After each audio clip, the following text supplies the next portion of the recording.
오늘도 영민한 투자 스탁벅스 문을 열었습니다. 매니저님 안녕하세요. 네, 반갑습니다.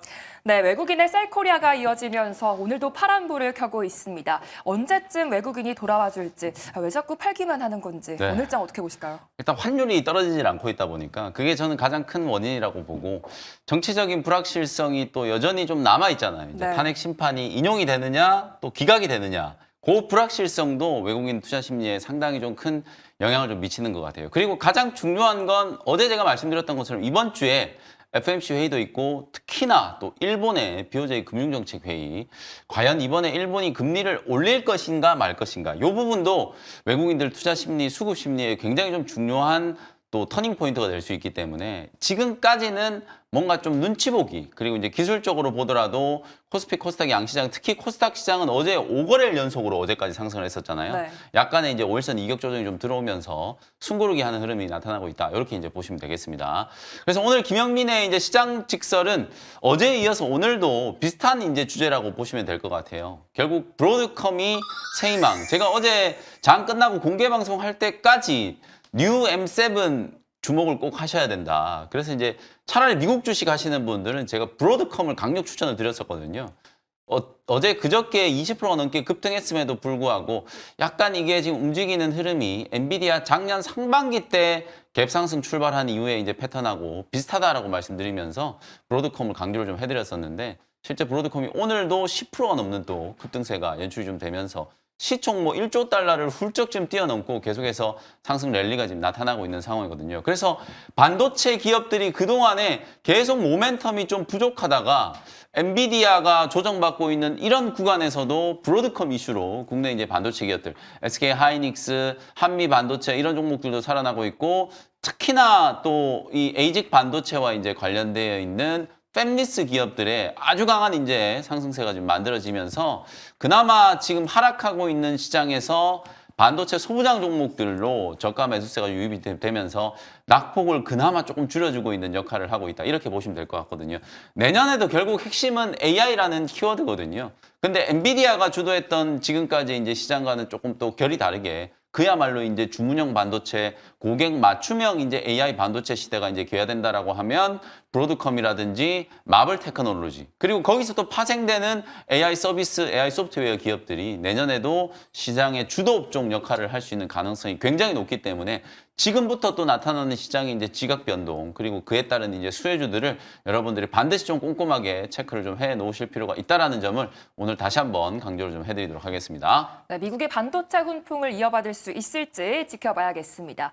그렇다면 오늘은 또 어떤 종목을 중심으로 수급이 들어오고 있는지 오늘의 수급 특징주 들어보도록 할게요. 네, 오늘 오전장 수급 특징주는 인벤티지랩이라는 종목이에요. 오늘 장 초반만 하더라도 제약 바이오 종목들이 추락하고 있었거든요. 근데 인벤티지랩이 130조 원 규모 시장에 또 설비와 관련된 이제 제조 특허를 또 원천 특허를 등록을 했다라는 이제 소식이 나오면서 그냥 순식간에 인벤티지랩이 상한가까지 안착을 했어요.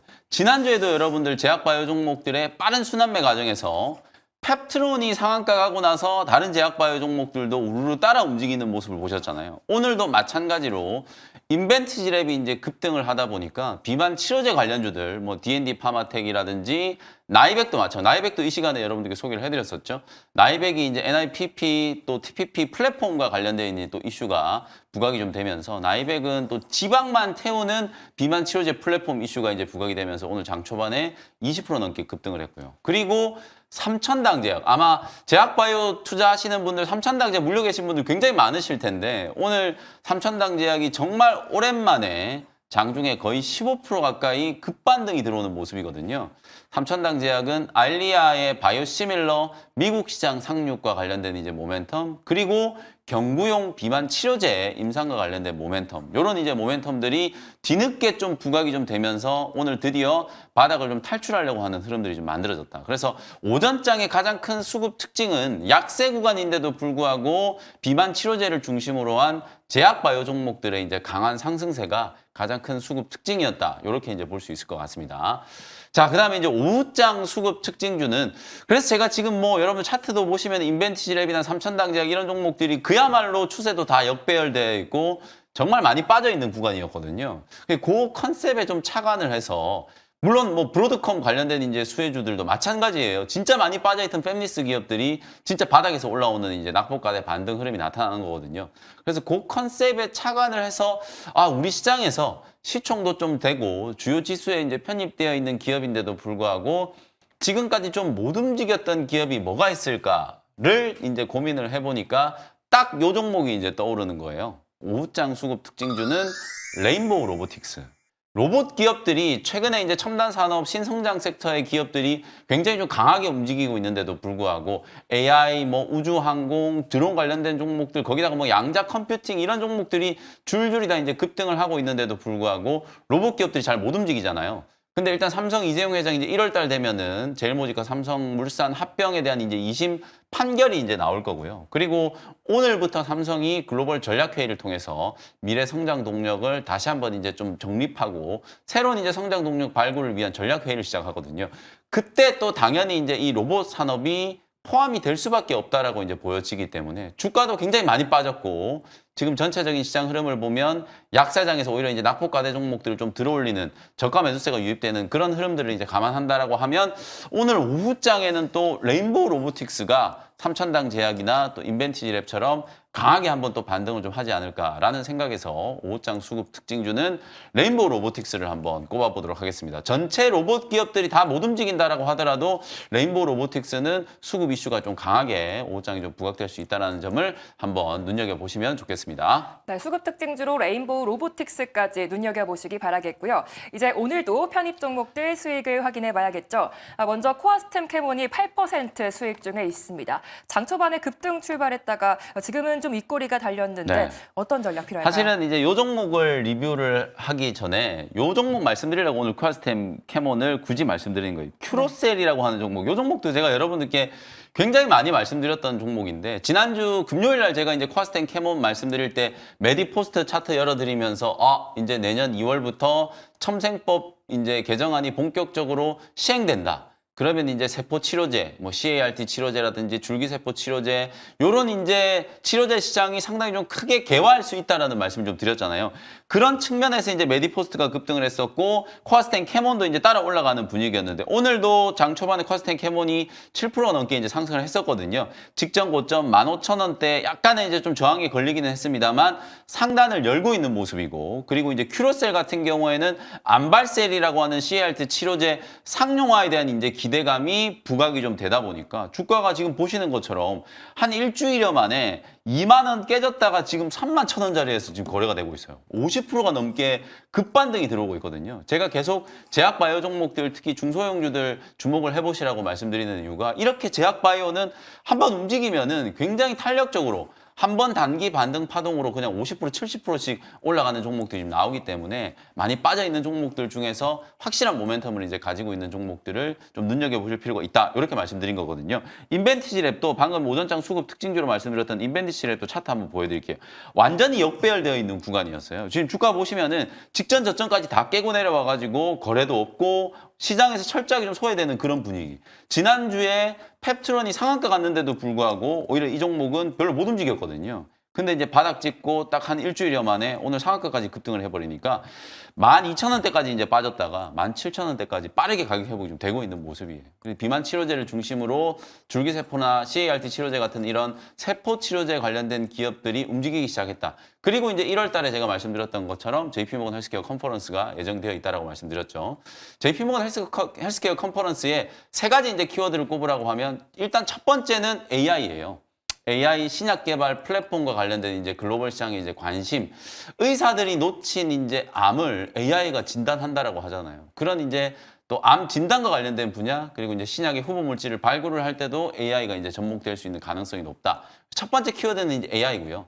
두 번째가 IRA예요. 왜 이게 IRA가 갑자기 JP모건 헬스케어 컨퍼런스에서 키워드로 등장을 하냐면 트럼프 행정부 2기가 이제 출범을 하고 나면 미국의 보건제약 정책이 상당히 좀 크게 바뀔 거라는 거. 약값이나 또 FDA 신약 승인 문턱이 이제 낮춰지면서 신약 개발도 이제 본물 터질 거고 바이오시밀러 시장이 이제 확대될 수 있다라는 가능성.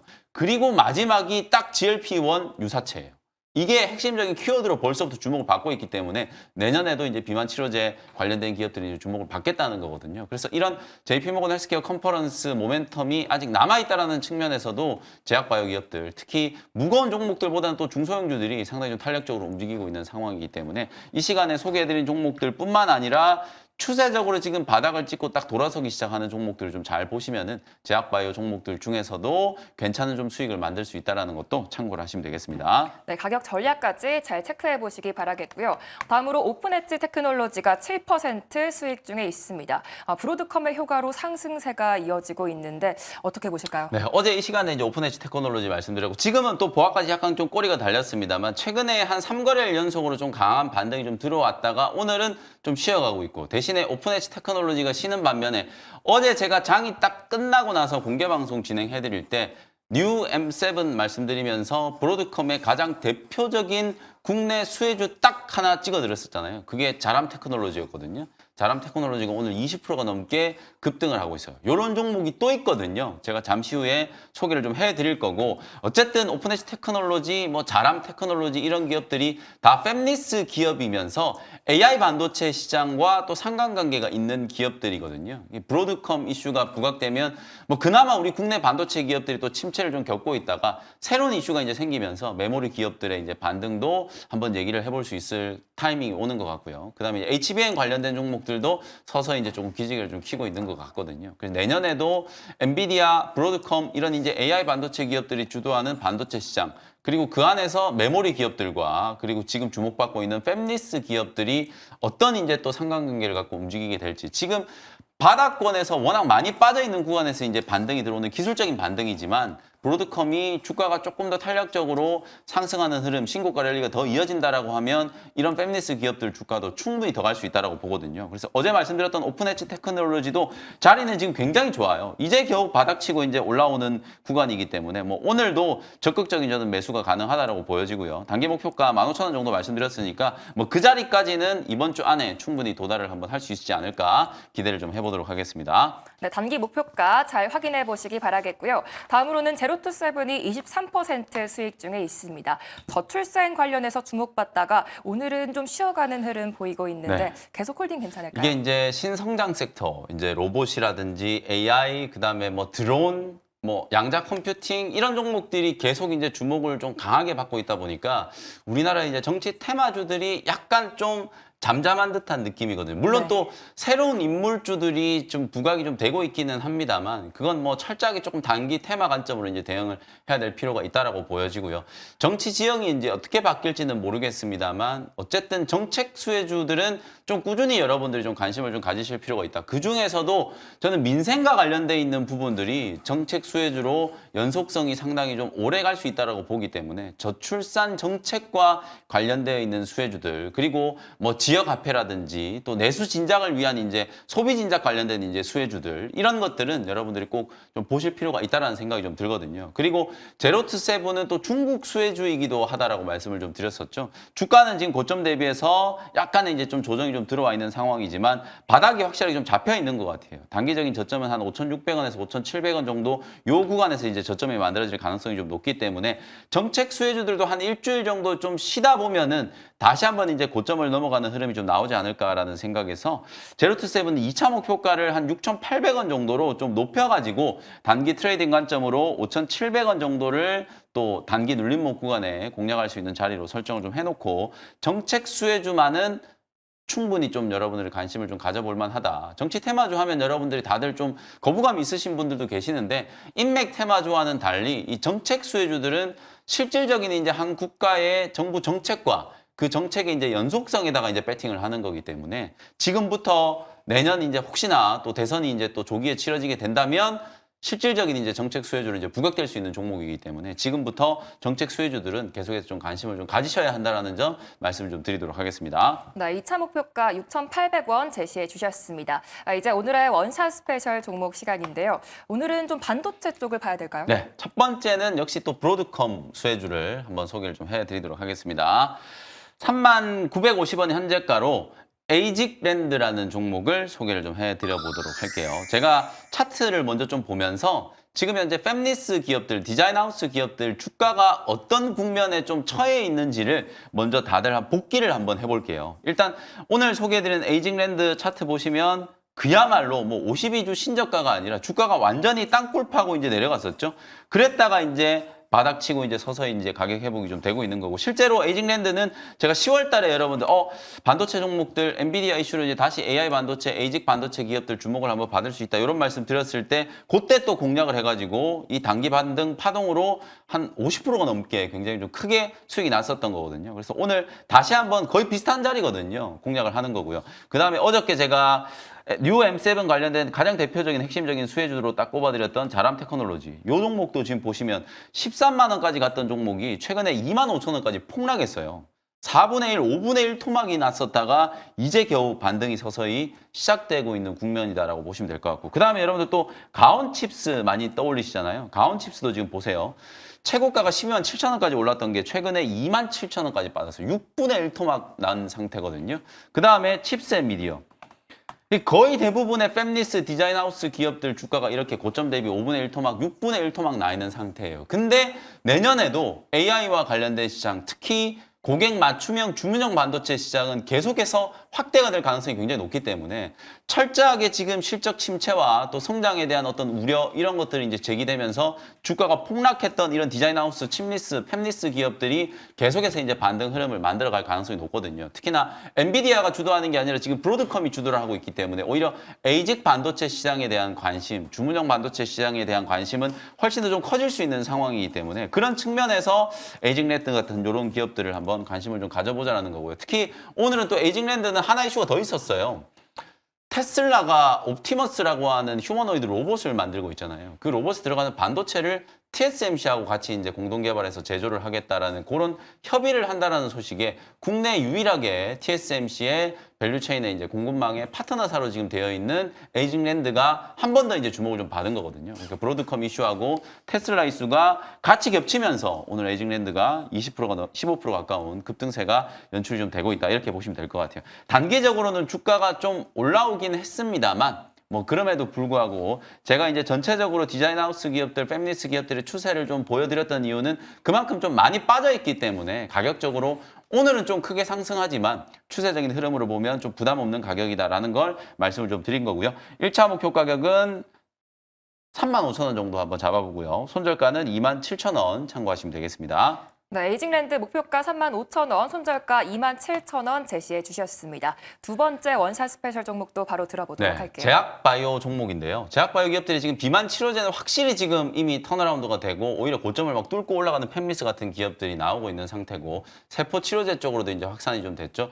결국 남아있는 건 이제 또 신약 파이프라인 혹은 이제 기술 이전 기대감이 남아있는 종목들 주목을 좀 하셔야 될 것 같거든요. 그래서 중소형주 중에 17,330원 현재가로 에이프릴 바이오라는 종목을 소개를 좀 해드리도록 하겠습니다. 이 종목은 제가 11월 달에도 한번 소개해드렸고 다시 한번 또 말씀을 좀 드리는 거예요. 근데 연말로 다가오면 다가올수록 제가 말씀드렸던 것처럼 새로운 이제 빅딜에 대한 이제 기대감이 계속 좀 커지고 있다. 그리고 아까 조금 전에 언급드렸던 JP모건 헬스케어 컨퍼런스를 시작으로 내년에 또 제약바이오 업계의 일정들이 이제 쭉 진행이 좀 될 거기 때문에 우리나라 이제 바이오 기업들이 아주 많은 저는 이제 빅딜 또 기술 이전 이런 계약을 체결을 하지 않을까라는 생각이 좀 들거든요. 특히나 에이프릴 바이오 같은 경우에는 이미 두 건의 기술 이전을 통해서 1조 원 이상의 이제 기술 이전을 했고요. 그 기술 이전한 후보 물질들이 임상에 진입을 하게 되면 마일스톤을 받게 되잖아요. 그러니까 내년에 에이프릴은 대규모 마일스톤을 이제 수령을 하게 되면서 실적도 흑자가 날 수 있는 가능성이 있고 신규로 R&D 연구개발하고 있는 또 다른 이제 파이프라인들의 이제 기술 이전 그리고 실제 에이프릴이 에보민이라든지 룬드백의 이제 기술 이전 이 파이프라인들을 해당 기술을 받아간 기업들도 주목을 하지만 그 외에 빅테크 기업들, 빅파마 기업들도 이 후보 물질에 대한 이제 주목을 하면서 해당 기업 자체가 지금 M&A 매물로 지금 각광을 받고 있는 상황이거든요. 이제 그런 흐름들을 감안하면 신약 파이프라인의 가치가 굉장히 저평가되어 있다라고 볼 수 있기 때문에 주가가 많이 빠져 있는 구간에서 지금 제가 아까 3,000당작 차트 한번 보여드릴게요. 이게 정말 안 움직이다가 오늘 그냥 대량 거래가 좀 터지면서 장중에 지금 15%를 되게 쉽게 들어 올렸어요. 그러니까 워낙 많이 빠져 있는 위치다 보니까 기관이 됐건 외국인이 됐건 저가 매수를 그냥 강하게 한번 해버리면은 3%, 5% 이렇게 움직이는 게 아니라 막 15%, 20%씩 급등이 나와버리거든요. 많이 빠졌던 종목들 쪽에서 이제 반등이 들어올 때 나타나는 이제 특징이라고 보시면 되거든요. 근데 에이프릴 바이오는 3천당 제약에 비하면 훨씬 더 가벼운 종목이기 때문에 거래만 이제 조금 살아나준다라고 하면 장대 항목 만들면서 주가가 강하게 좀 올라설 수 있는 위치다. 이렇게 말씀드리고요. 목표가는 2만 원, 손절가는 15,000원 참고하시면 되겠습니다. 네, 최근 상승세를 이어가고 있는 에이프릴 바이오까지 잘 들어봤습니다. 새로운 M7 관련해서 그 수혜주는 어디서 찾을 수 있을까요? 자랑 테크놀로지 말고 또 있거든요. 네. 오늘 장 끝나자마자 공개방송 시간에 M7 수혜주 또 말씀드리면서 제약바이오 업종 다시 한번 좀 자세히 진단해드리도록 할 테니까요. 무료 공개방송 많은 참여 부탁드리도록 하겠습니다. 네, 무료 방송에서도 많은 소통 부탁드리겠고요. 계속해서 이어지는 투자의 눈 시간에서도 끝까지 채널 고정 부탁드리도록 하겠습니다. 매니저님 감사합니다. 고맙습니다.